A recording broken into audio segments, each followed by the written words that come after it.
Sir କଣ କହିଲେ? ମୁଁ ଗଲି ସେଇଠି ରେଷ୍ଟୁରାଣ୍ଟରେ ଆଜ୍ଞା ସାର୍। ଭଲ ଲାଗିଲା। ଆଜ୍ଞା ତୁ ଉଠଉଛୁ। ସାର୍ ଖରାପ ଲାଗୁଛି। ଓହୋ ହୋ କମ୍ଫର୍ଟେବଲ କଥା ହବା। ଆଜ୍ଞା ସାର୍। ନା ମୁଁ କହିଲି ତୋର କାଲି ତ ଦେଖିଲି, କାଲି ଦେଖିଲି ନା ଆଜି ଦେଖିଥିଲି। ସାର୍ କଣ?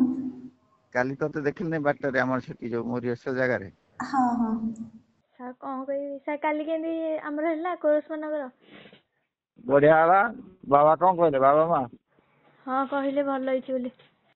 ନାଇଁ ସେ ଖୁସି ତ ତୋ ନାଚ ଫାଚ ଦେଖିକି। ଆଜ୍ଞା।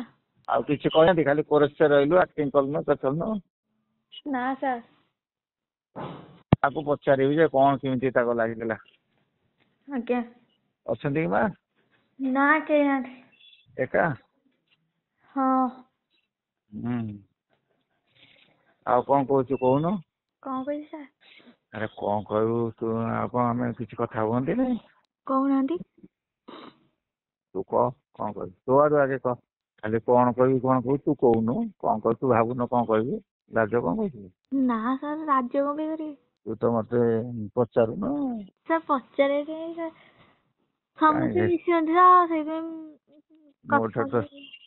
ଦୂରେ ଦୂରେ ରହୁଛୁ। ନା ସାର୍ ଦୂରେ କଣ ପାଇଁ?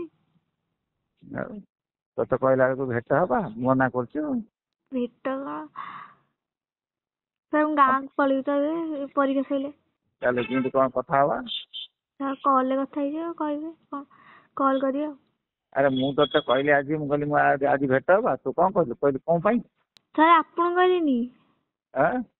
ଆପଣଙ୍କୁ ନୁହଁ, ମୁଁ ଆପଣଙ୍କୁ କହିଲି କି ନାଇଁ ସାର୍ ଆଜି ନୁହଁ, ମୁଁ ଯୋଉ ୟାକୁ ମୋ ଭଉଣୀ ଥିଲା ତ, ତାକୁ ପଛେ ପଛେ କଣ ଗୋଟେ ପଚାରିଲା, ମୁଁ କହିଲି କଣ ପାଇଁ। ମୁଁ କଣ ଯାଇଥାନ୍ତି, ତୋ ମା ନ ଡାକିଲେ ମୁଁ ଯିବିନି।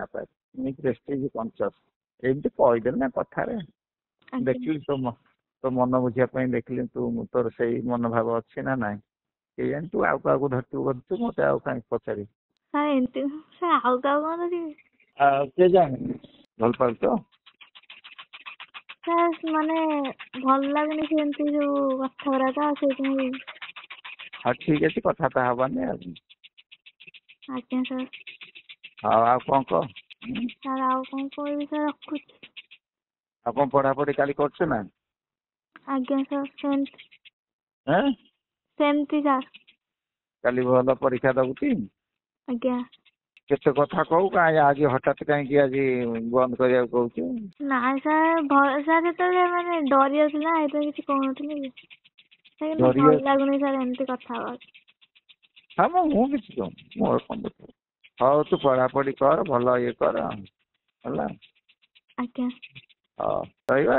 ଆଜ୍ଞା ସାର୍ ରଖୁଛି। ହଁ। जदि आपंक आम भिडी भल लगा तेब आम चैनल को लाइक शेयर और सब्सक्राइब करने को जमा भी भूलु नहीं।